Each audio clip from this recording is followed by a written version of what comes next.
Hello and happy Wednesday. My name is Colleen, and today we are talking about dental branding. Okay. So maybe you've heard the term brand or branding before. It's usually associated with like marketing and sales and things of that nature, right? So, what does this buzzword mean essentially, and what does it have to do with your dental office? Well, as it turns out, your branding has a lot to do with your dental office and your ability to gain more patients, to amplify patient satisfaction, to gain top talent in your applicant pools throughout the talent acquisition process. It impacts a lot of different things. So that's what we're going to be talking about today. We are going to be talking about what branding is, how it impacts your dental office, and how you can have more control over your office's branding or your practice's branding. Okay, so that's what we're going to be talking about today. But before we dive too deeply into that, just want to talk for a moment about Princess Dental Staffing. They are a dental job board and they have positions available for dental receptionists, dental assistants, dental hygienists, dentists, office managers, and a variety of other dental job openings in a lot of different areas. We're talking full time, part time, temporary, and permanent roles. Okay, so if you're a job seeker, visit Princess Dental Staffing and see what positions they have available in your area. As a job seeker, you can also create a profile on princessdentalstaffing.com and get your information in front of hiring managers. If you're a hiring manager, Princess Dental Staffing has a lot of really great information on their site, a lot of great tools, and that's where you can also post your job. And they also have their contact information listed, phone number, email address, and chat is available as well. Okay.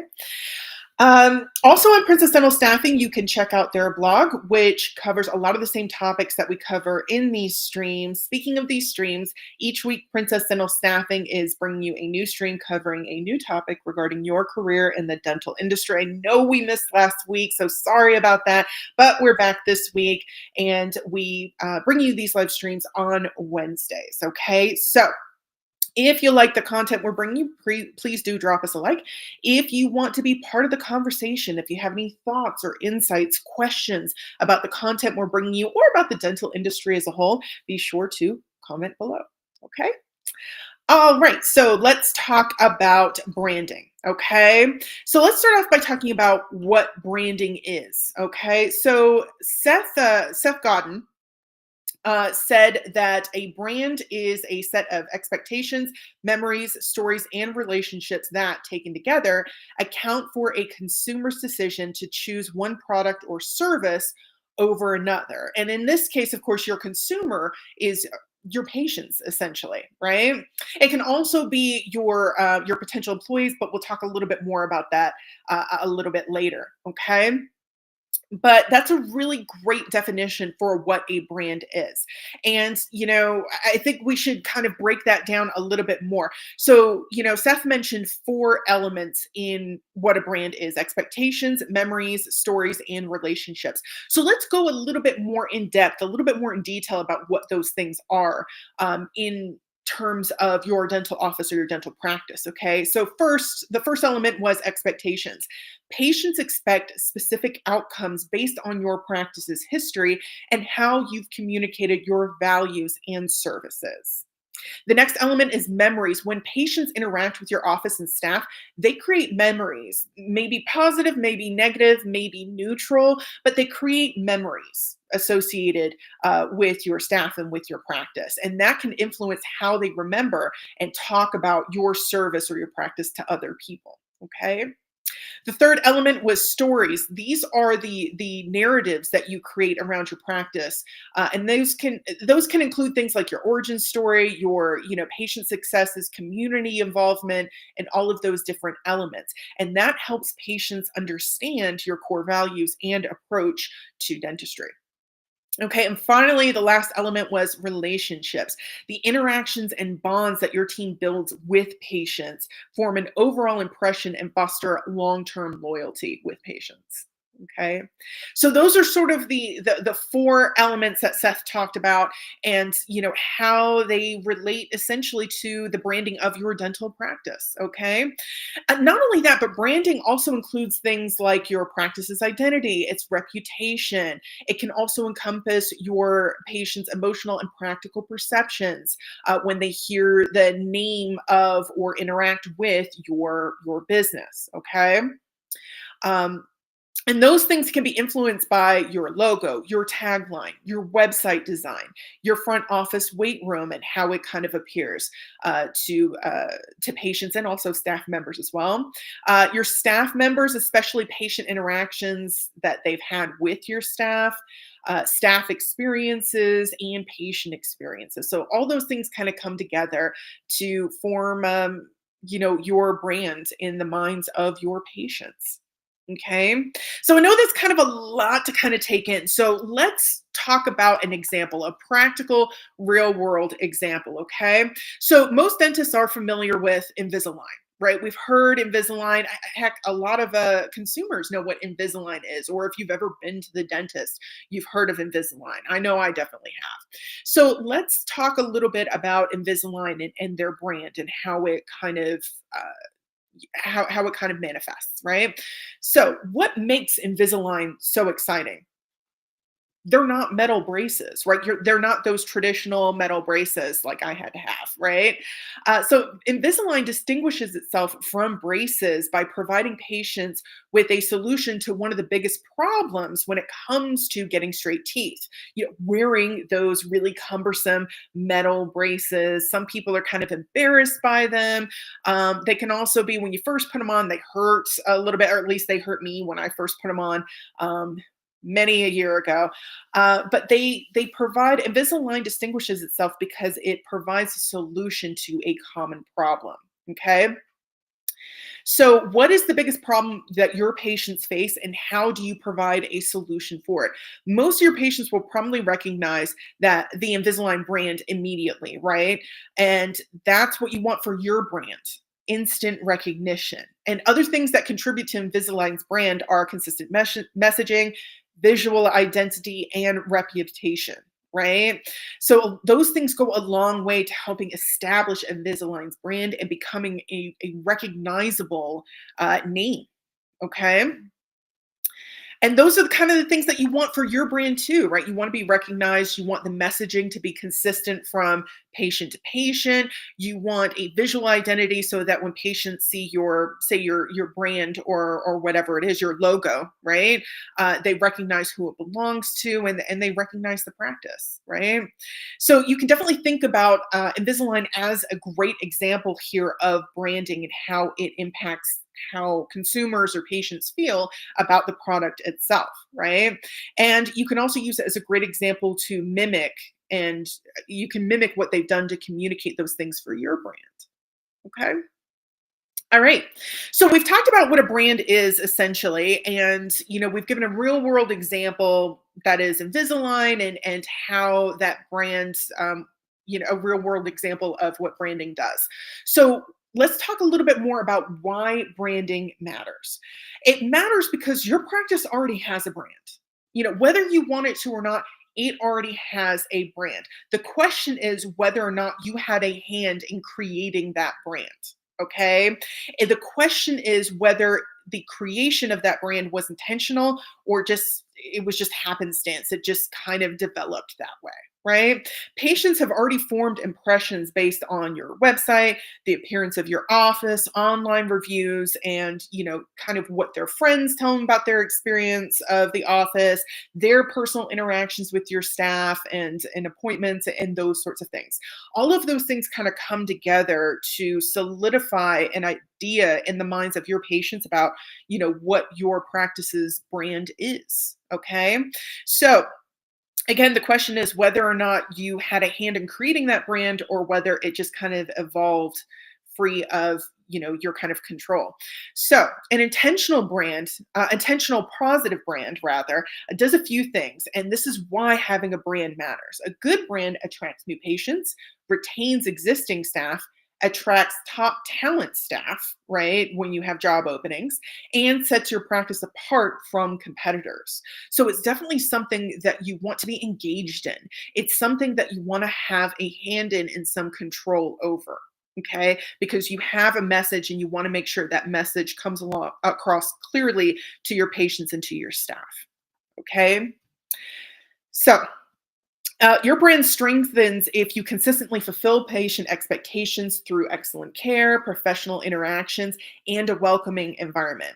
Your brand also strengthens when your employees talk to other dental professionals and let them know what a joy it is to work for your office. Okay. On the other hand, inconsistencies or unmet expectations can harm your reputation and prevent patients from signing up with your office and staff from wanting to work with you. Okay. So a brand also is about consistency. It is a promise that you make to your patients and to your staff. Okay. And when that brand falters, when that brand is not met consistently, that promise is broken. And that can really leave a bad taste in the mouth of, again, your patients and your staff. Okay. So that's why branding matters. Now, let's pivot for a second and talk about. I kind of alluded to it a little bit before, but let's talk about the role branding plays in hiring in the talent acquisition process. Okay. So, as we kind of talked about a little bit earlier, staff interactions with your patients affect your business in a big way, right? And the culture you create among your team and your staff influences how your staff is essentially going to interact with your patients, right? It influences what values your staff adheres to and communicates to your patients. Okay. So it's no surprise that hiring plays an important role in branding. You want to hire the right fit for your office. You definitely want to hire qualified professionals, of course, but you also want to hire someone that is going to be a cultural fit so that they can help fortify and bolster your brand when it comes to interactions with patients. Okay.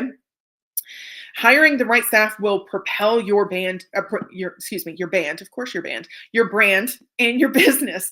And hiring, staff that aren't exactly the right cultural fit could negatively impact your business now and in the future. Okay, so that's why it's important to work with companies like Princess Dental Staffing to ensure that you have access to top talent and the best candidates and the most skillful temps. Okay, and the qualified professionals that are going to be a great fit for your office, for your work culture, and for your brand.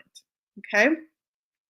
Now let's talk a little bit about how to develop your dental practice's brand. Okay, so we talked about what a brand is, why it's important, gave a real world example, how it shows up in the hiring process. So let's talk about how to develop one for your office if you don't have one already. Again, you probably already have one, but if you haven't actively thought about these things, then your brand is essentially what your patients have kind of thought up in their minds about what your practice is, right? So let's talk about how to regain a little bit of control about your brand by following some of these steps. First of all, define your unique value proposition. Okay, so a value proposition is essentially, it's pretty self-explanatory. It is an argument as to the value of your practice, right? What value does a patient have? Does a patient get or gain in coming to your practice? What sets you apart?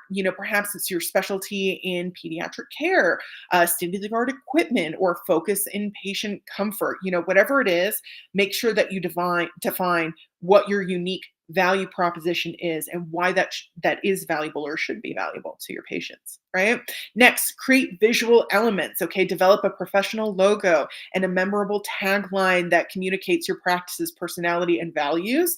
These visuals reinforce patient recognition and trust. Okay, so visuals, really important to kind of help with brand recognition.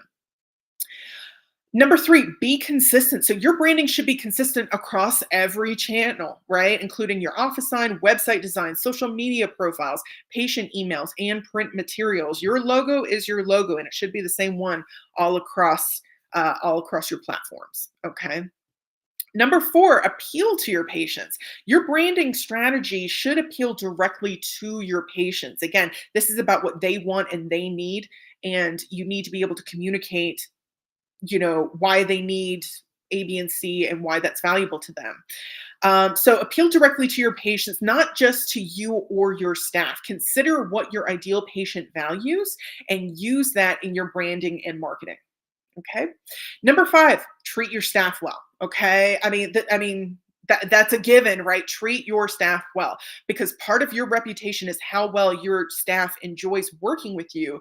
And, so that when they speak to other people, they speak well of your office and to other dental professionals and also potential patients as well. Okay.